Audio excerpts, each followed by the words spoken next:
आताच्या घडीची सर्वात मोठी बातमी. छगन भुजबळ यांना क्वालिटीच नाही, अंजनी दामनिया यांनी केला हा खुलासा.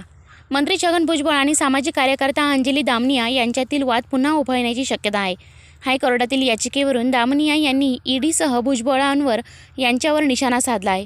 ईडीने भुजबळांविरोधातील मनी लॉन्ड्रिंगच्या केस बिलकुल मागे घेतली नाही, असा दावा दामनिया यांनी केला. मंत्री छगन भुजबळ यांच्यावर सामाजिक कार्यकर्त्या अंजली दामनिया यांनी निशाणा साधला. त्यांच्या परदेश दौऱ्यावर त्यांनी खास टिप्पणी केली. सक्तवसुली संचालनालयाने ईडीने त्यांना परदेशात जाण्यापासून रोखण्यासाठी हायकोर्टात याचिका दाखल केली होती, पण भुजबळांनी यानंतर परदेश दौरे केले.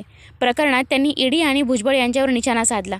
याविषयी चुकीच्या बातम्या येत असल्याने ईडीने यासंबंधी खुलासा करण्याची मागणी त्यांनी केली. ईडीने भुजबळांविरोधात मनी लॉन्ड्रिंगची केस बिलकुल मागे घेतली नाही, असा दावा त्यांनी केला. तर भुजबळांनी काहीतरी गैरसमज झाल्याचे सांगत हे प्रकरण बंद झाल्याची प्रतिक्रिया दिली. काय आहे प्रकरण? सामाजिक कार्यकर्ता अंजल्या दमानिया यांनी मंत्री छगन भुजबळ यांच्यावर भ्रष्टाचाराचे आरोप केले होते. त्यांनी जनहित याचिका दाखल केली होती, तर ईडीने पण याचिका दाखल केल्या होत्या. 2018 मध्ये ईडीने भुजबळ यांना परदेशात जाण्यास मनाई करण्यासाठी याचिका दाखल केली होती. ही याचिका ईडीने मागे घेतल्याच्या बातम्या आल्या, पण ही बातमी चुकीची असल्याने दमानिया यांनी स्पष्ट केले. ईडीने याचिका दाखल केली त्याच वेळी भुजबळ हे परदेशात जाऊन आले.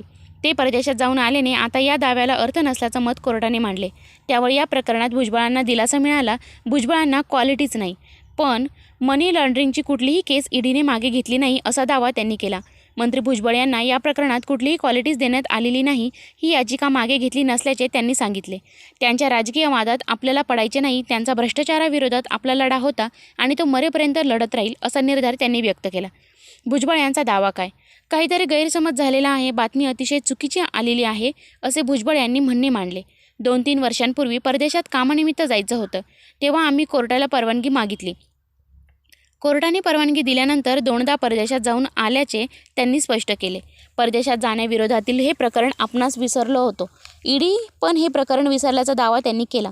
त्यानंतर न्यायालयाने याचिकेला आता अर्थ उरला नसल्याने मत मांडल्याचे त्यांनी सांगितले. महाराष्ट्र सदन केस प्रकरणातून आम्ही डिस्चार्ज झालो आहोत. आपली आता या आरोपातून सुटका झाली पाहिजे, अशी मागणी त्यांनी केली. शरद पवार यांना वाढदिवसाच्या शुभेच्छा. छगन भुजबळ यांनी शरद पवार यांना वाढदिवसाच्या मनपूर्वक शुभेच्छा दिल्या. त्यांनी पवार यांना शतायुषी होण्याच्या शुभेच्छा दिल्या. अजित पवार गट थेट सत्ता पक्षात सहभागी झाला. त्यावेळी छगन भुजबळ हे पण शरद पवार यांना सोडून या युतीत सहभागी झाले. भुजबळ हे शरद पवार यांचे निकटवर्तीय मानण्यात येत होते.